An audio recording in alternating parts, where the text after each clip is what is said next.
გამარჯობა. სანამ მოგიყვებოდეთ რაზე ჩავერთე, მინდა რომ თავიდანვე გავიმეორო ჩემი სტრატეგია და ჩემი კრედო, რომ მე არ დავპირისპირები ვარ არავის. და როდესაც იყო საუბარი, რომ აი რამე უნდა ვიღონოთ, რამე უნდა მოვიმოქმედოთ, მე ამას არ მივყვებოდი, იმიტომ რომ ღრმად მჯეროდა და ახლაც მჯერა, რომ ჩვენ არ ვუპირისპირდებით რეჟიმს, მე არ ვუპირისპირდები რეჟიმს, რეჟიმი გვიპირისპირდება ჩვენ, რეჟიმი მიპირისპირდება მე. ამან არაერთხელ გაამართლა და არაერთხელ გვაჩვენა, რომ ეს ასეა.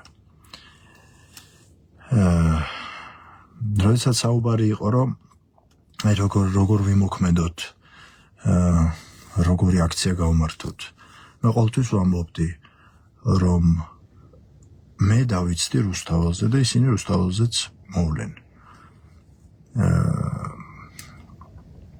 თქვენ იცით, რომ იგივე მოხდა სამსახურში.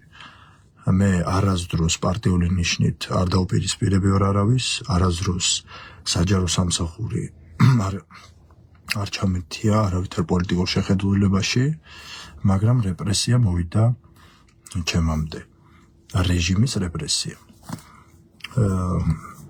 იგივე არის რუსთაველთან დაკავშირებით. აი რომ დააკვირდეთ მაგალითად რუსთაველზე, ხო? ჩვენ 2 საათით უკვე 3 თვის განმავლობაში სულ მცირე უწყვეტად არასამუშაო საათებში, რაც არ იწვევს არავითარ შეფერხებას არც ერთი დაწესებულების საქმიანობის, ძირითადად მოსახლეობას არ იწვევს არც საცობს, არც რაიმე შეფერხებას, პირიქით არის შემოვლითი გზები, საზოგადოება ვინც არ არის აქციაზე, თავისუფლად გადაადგილდება სხვა პარალელური გზებით, 2 საათით ვიკრიბებით და გამოვხატავთ ჩვენს წინააღმდეგობას იმ ანტისახელმწიფოებრივი, ანტიკონსტიტუციური კურსის მიმართ, რომელიც რეჟიმს ახლა მიყავს.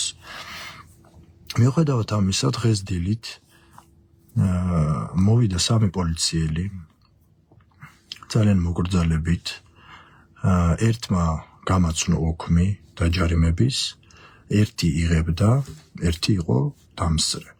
მე ჩავიბარე ოქმი, მოუწერე ხელი და დამაჯარიმეს 5,000 ლარით. პირადად მე არც ერთხელ არავისთვის, არც ერთი პოლიციელისთვის, არც ერთი პოლიტიკური პირისთვის არ მიმიყენებია შეურაცხყოფა. ვიცდი 9 საათიდან და ამის მომსწრე არის ყველა, სანამ არ მოვა საკმაო რაოდენობის ხალხი. შემდეგ, როდესაც გვიერთდება მარში, ან რაიმე უკვე ვეღარ ეტევა ადამიანები ტროტუარზე, სადაც ცალკე მოქალაქეები მოძრაობენ, ორივე მხრიდან ვიკავებთ გზის სავალ ნაწილს. ამის შემდეგ მე ვბრუნდები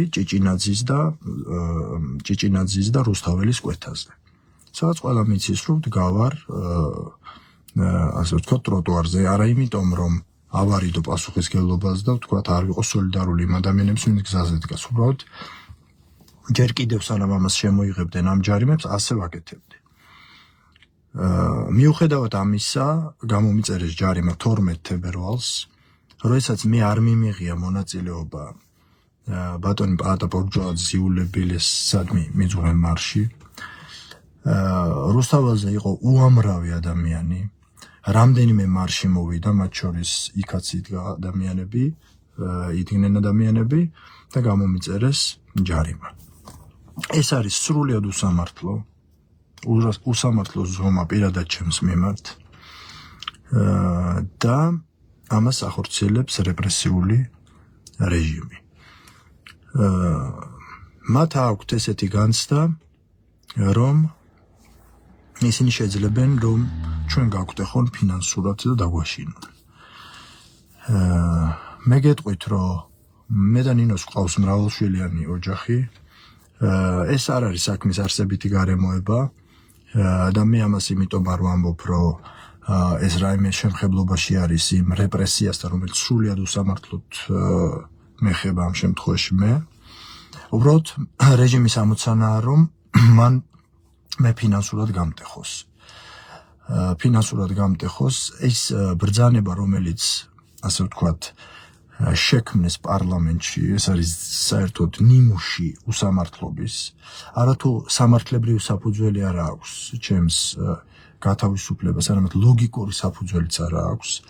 და მე მარტივი მიზეზის გამო არ მიმართავ სასამართლოს, იმიტომ რომ ჯერთი არ დადგება ის შედეგი, რომელიც უნდა დადგეს და ამის რწმენა მე დაკარგული მაქვს და მეორე არ მინდა რომ ზედმეტად გავაწვალო და გავსარჯო ჩემი ყოფილი თანამშრომლები, რომლებსაც მოუწევთ იმ ბრძანებაზე და იმ ასე ვთქვათ აბსურდულ დოკუმენტზე პასუხის გაცემა, რომელიც ჩემს მიმართ იყო ჩემი გათავისუფლება და რის საფუძველზეც მე შემიწყდა ხელფასი. ამავე დროს მე ვმუშაობ მასწავლებლად, ჩემი ხელფასი არის 1170 ლარი მიუხედავად დაკავებული საათებისა. ჩემთვის 5000 ლარიანი ჯარიმა ეს არის პირდაპირი დარტყმა ჩემს მატერიალურ მდგომარეობაზე.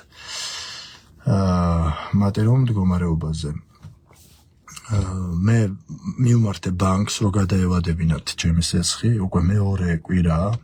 მე ბანკისგან პასუხი ვერ მივიღე და გადავადება მინდოდა რამდენიმე თვით და ვითხოვ ამ გადავადებას. ეს სესხიც მიაღებული მაქვს, ძალიან საინტერესოა ეს სესხი თავისთავად, იმიტომ რომ მე არასდროს არანაირი შემოსავალი არ მქონია არც უცხო ქვეყნიდან, არც გრანტის სახით. მე ჩემი შემოსავალი ყოველთვის იყო დაკავშირებული სახელმწიფოსთან.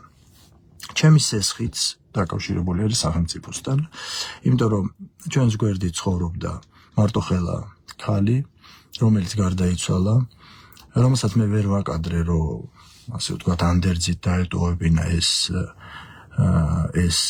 ასე ვთქვათ პატარა ოთახი, მივმართე სახელმწიფოს, გავატანინე აუქციონზე, შემდეგ ავიღე ბანკში სესხი და ეს სესხი მთლიანად გადაუხადე სახელმწიფოს და ახლა მიწევს ამ სესხის დაფარვა. ეს არის ამას ვამბობ იმიტომ, რომ ვთქვა რამდენად რეპრესიული და უსამართლო არის დღევანდელი სისტემა და დღევანდელი რეჟიმი. ისინი მეხებიან პირადად ამ რეჟიმის წარმომადგენლები მეხებიან პირადად და მათ უნდათ ჩემი გატეხვა.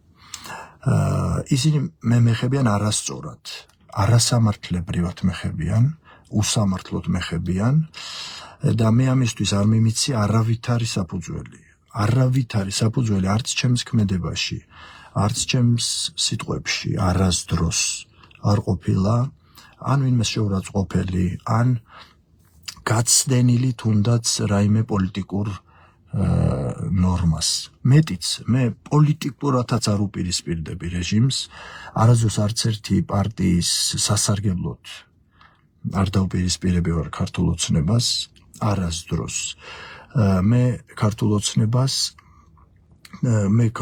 ოცნებამ გამომიყვანა ქუჩაში, გამომიყვანა ქუჩაში ჩემი კონსტიტუციის მსახურებისთვის, ჩემი ქვეყნის ერთგულებისთვის და ყველანაირად ვცდილობ, რომ რამდენადაც რეპრესიული არ უნდა გახდეს კანონმდებლობა, იმდენად მოვერგო მე ამ რეპრესიას და მაინც დავიცვა ჩემი ქვეყანა ჩემი მდგომარეობიდან გამომდინარე.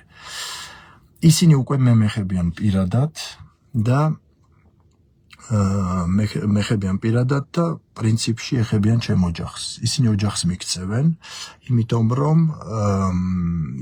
რომ ასეთი გადასახადების გადახდის საშუალება მე არ მაქვს. არ მაქვს არა იმიტომ რომ ვარ უსაქმური, არ მაქვს არა იმიტომ რომ რაიმე არ ვაკეთებ, მე ვაკეთებ ყველაფერს ძალიან დიდი ხანია უკვე, მათ შორის და ძირითადად ამ სახელმწიფოსთვის და მათ ჩაიგდეს ხელში სახელმწიფო, რომლითაც ისინი მემ ჩაგრავენ და ჩაგრავენ ჩემ ოჯახს. რა თქმა უნდა, ეს არ გამტეხავს მათ არც სამართლებრივად, იმიტომ რომ სიმართლე არის ჩემს მხარეს და არ გამტეხავს არც მატერიალურად, იმიტომ რომ მე ვიბრძოლებ, რომ მატერიალურად ვერ გამტეხოს ვერავინ. ბოლომდე ვიბრძოლებ და არ შევწყვეტ წინააღმდეგობას, იმიტომ რომ ეს უსამართლობა არ შეეხოს ყველას და არ შეეხოს ჩემს შვილებს და მომავალ თაობას. ამიტომ მე ვფიქრობ, რომ რეჟიმის თითოეული წევრი უნდა დაფიქრდეს, რომ ისმე შემეხო პირადად და უსაფუძვლოდ. ეს არის ძალიან მტკიცე და ძალიან სერიოზული განცხადება. ისინი მე შემეხნენ, თქვენ მე მეხებით და მეხებით არასწორად. და ამის საფუძველი მე თქვენთვის არ მომიცია. ამავე დროს ვფიქრობ, რომ ასეთ უსამართლობაზე მნიშვნელოვანია, რომ ყველამ თავის თავთან იყოს მართალი და თავის თავს, ასე ვთქვათ, გაუსწოროს თვალი. ეს მინდოდა მეთქვა, რომ ბრძოლა ესე არ დასრულდება, ჩვენ ამას არ შევეგუებით, მე ამას არ შევეგუები და სიმართლე აუცილებლად გაიმარჯვებს.